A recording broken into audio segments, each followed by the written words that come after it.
इस ज्येष्ठ मास की अमावस्या को हम सभी लोग इस आश्रम की पुण्य भूमि पर बैठकर भाई बातें नहीं करनी, हो जाए शांत हो जाइए, बातें बंद।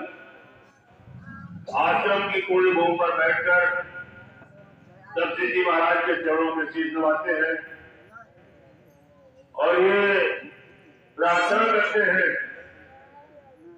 कि प्रभु हमारे दैहिक भौतिक सभी प्रकार के कष्ट दूर हों। देखिए, आप लोगों को एक बात बतानी पड़ती है बार बार। आश्रम में जो भी परेशानी दूर होती है वो दूर होती है महाराज की कृपा से। हमारा दायित्व ये है कि जो पहले वाणी के द्वारा बात बताई गई है उस बात को अक्षरशः आप लोगों को बताने की कोशिश करता हूं। आप लोगों का दायित्व यह है कि जो बात पूर्णिमा अमावस्या को इस मंच के द्वारा बताई जाए उसको आप लोग अक्षरशः श्रवण करें और श्रवण करने के बाद उसे अपने जीवन में उतारें। तो इसके बाद सबसे बड़ी समझ ये बात हो जाएगी कि फिर आपको बार बार कहीं दूसरी जगह भटकना नहीं पड़ेगा। लेकिन दिक्कत यही सबसे बड़ी है कि जब हम बात बताते हैं तो आपका मन कहीं दूसरी जगह चला जाता है। लेकिन एक ऐसी व्यवस्था बता नहीं, बीच बीच में दुर्व्यवस्था, उसे हम कहेंगे व्यवस्था नहीं, दुर्व्यवस्था। लोगों की ये सोच है, आज भी ये संजय हमारे पीछे पड़ रहे हैं, ज्यादातर लोगों की यही सोच है कि बड़े भैया से कहते फिर परेशानी दूर हो जाएगी। बड़े भैया या प्रबंधक जी, मंत्री जी, सबका दायित्व है कि जो पहले बातें बताई गई है उनको आपको पूरी तरीके से समझाना। आपका दायित्व है पूरी तरीके से उसे मानना और फिर महाराज की पूरी जिम्मेदारी बन जाती है कि आपका भला कर देना। लेकिन अगर इसमें कोई भी कड़ी गड़बड़ हो जाएगी, जो दो कड़ियां पहले वाली हैं, अगर हमारे समझाने में गड़बड़ी हो जाएगी तो भी काम नहीं बनेगा। अगर आपके समझने में गड़बड़ हो जाएगा तो भी आश्रम से कोई लाभ नहीं मिलेगा। लेकिन जब दो कदम अगर आपने सही चल कर गए तो फिर तीसरे कदम में महाराज की गलती तो कहीं हो ही नहीं सकती, तो सब शक्तिमान है, परमात्मा है। और आज का युग ऐसा हो गया है कि लोग परमात्मा में भी कमियां निकालते हैं, अपनी कमी को कभी कभी परमात्मा की कमी बताने लगते हैं। और बड़े होशियार लोग हैं, ऐसे होशियार लोग हमने खोज देखी है। उनसे पूछो नियम सही 100% सही, 100% ज्यादा नहीं। भैया हम आश्रम पूरी 100% सब बात मानते हैं।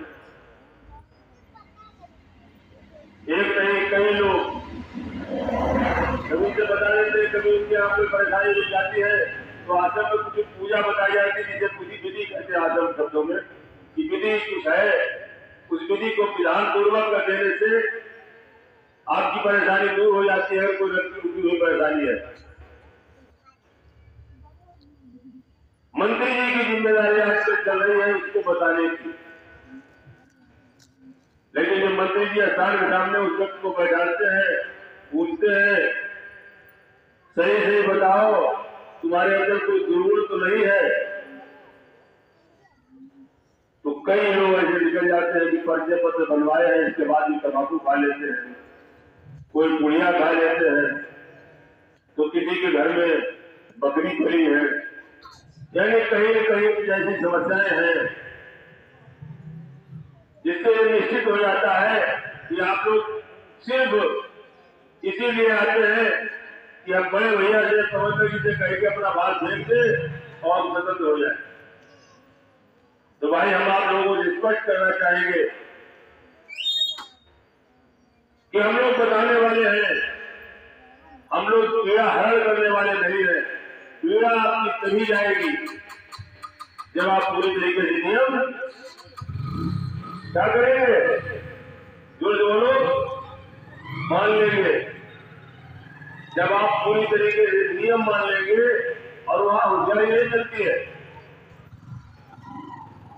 हमारे यहाँ लोग कहा करते हैं कि परमात्मा तन की भी जानते हैं, वो मन की भी जानते हैं, अगर आपके चित्त में कोई चोरी है उसको भी जानते हैं, तो फिर उनसे छुपा क्या लोग। जब पेट में दर्द होता है, कोई अशांति बीमारी हो जाती है, तब आप महाराज को लाख कोट से प्रार्थना करते हो, आपकी परेशानी दूर कर देते हैं। लेकिन जब आप छुपके से कोई काम करने लगते हो तो व्यसन आपके अंदर आ जाता है, तब क्या ये सोचते हो परमात्मा देख नहीं रहे। बताओ भाई, जितनी भी माताएं बहनें बैठी हैं, जितने भी कुछ वर्ग के भाई और बुजुर्ग लोग और बच्चे हैं, सब लोगों को एक ही बात ध्यान रखनी है कि आश्रम के सिद्धांतों को अगर मान लेंगे, हमने पूर्णिमा को भी कहा था, महाराज जी ने वाणी में कहा था कि आश्रम की बात मानने वाले के ऊपर भी अगर बिजली गिरेगी, पहाड़ टूटेगा तो हम उसका के किनारे करेंगे।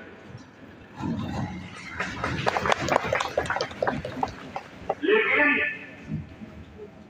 शर्त यह है कि जो आश्रम की बात को धूल में मिला देगा,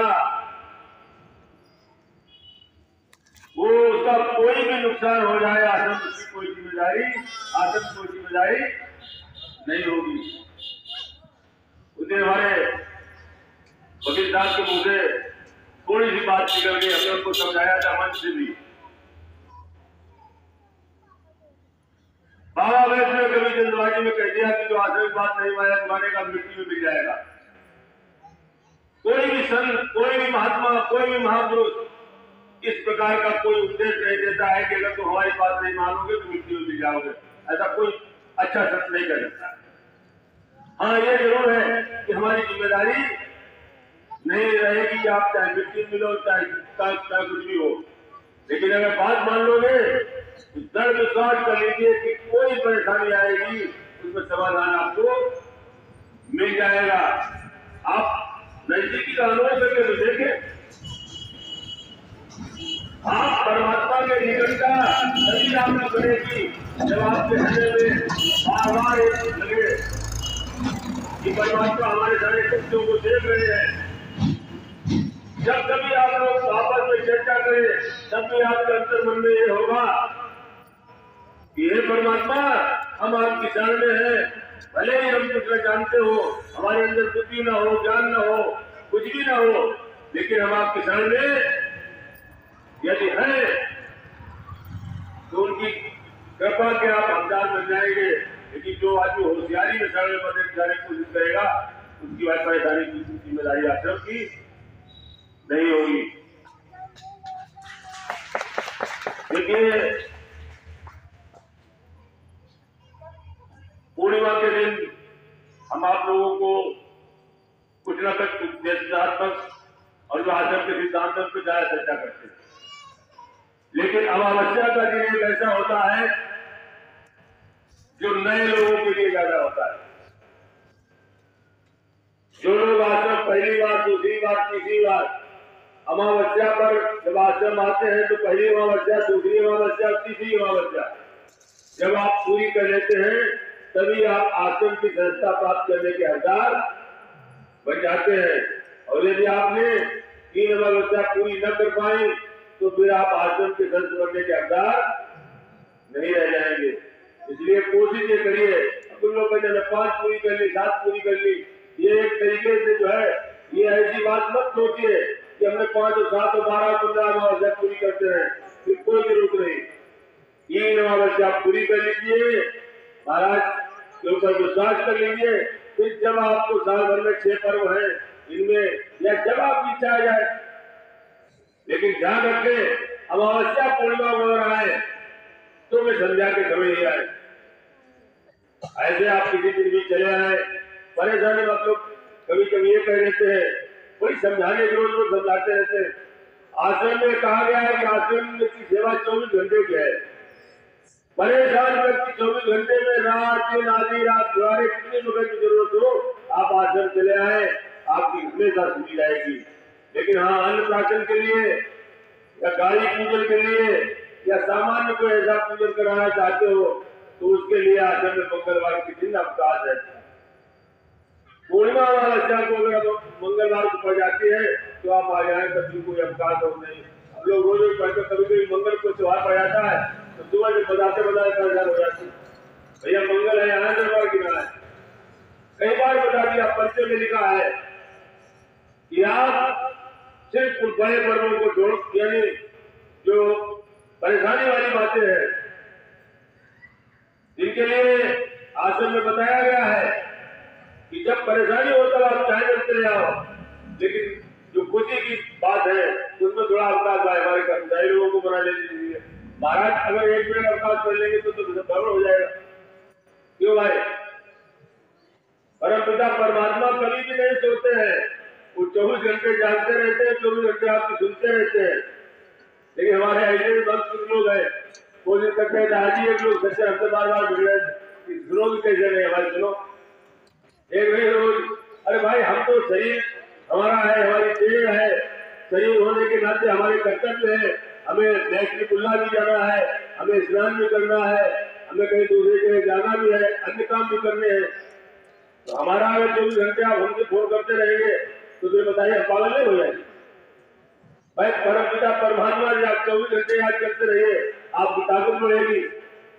और फिर भी गीता में भगवान ने कहा है कि अर्जुन तुम अपना कर्म करते रहो, ये तुम्हारी पूजा है। याद कर लीजिए, अगर घर में कोई काम हो, खेती का काम पड़ा हो, कोई चौका का काम पड़ा हो और कोई आदमी जो है भजन पूजन में व्यस्त है, उसका भजन पूजन काम में नहीं आएगा। सबसे पहले आपका कर्तव्य है कि अपनी खेती का काम, अपने घर की काम, गृहस्थी के काम वो करके और फिर प्रभु का स्मरण 24 घंटे बनाए रखे, कोई बात नहीं। लेकिन ये नहीं कि हम बस जब जरूरी काम दे लिए हम पूजा कर रहे हैं, तो ये बचने की कोशिश कोई आश्रम मत करें। ऐसे आश्रम, ऐसी आश्रम शिक्षा नहीं की जाती है। आश्रम में शिक्षा दी जाती है कि आप अच्छे कर्म करेंगे तो अच्छा फल आपको मिलेगा, और अच्छे कर्म नहीं करेंगे फिर माला झटका के चाहे कि हम सब कुछ हासिल कर लेंगे तो उससे हासिल कुछ होने वाला नहीं है। काम खोल के सुन लीजिए।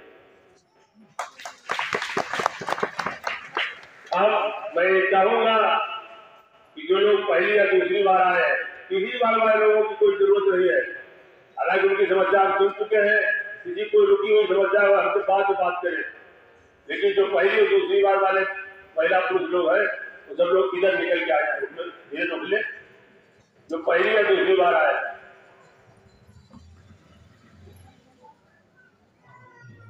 और लोग बैठे रहे, पहले और लोग बैठे रहे, महिलाएं किनारे हो जाए। उस वर्ग के लोग जो पहली या दूसरी बार आए हैं भैया इधर आइए, अच्छा बैठ जाओ।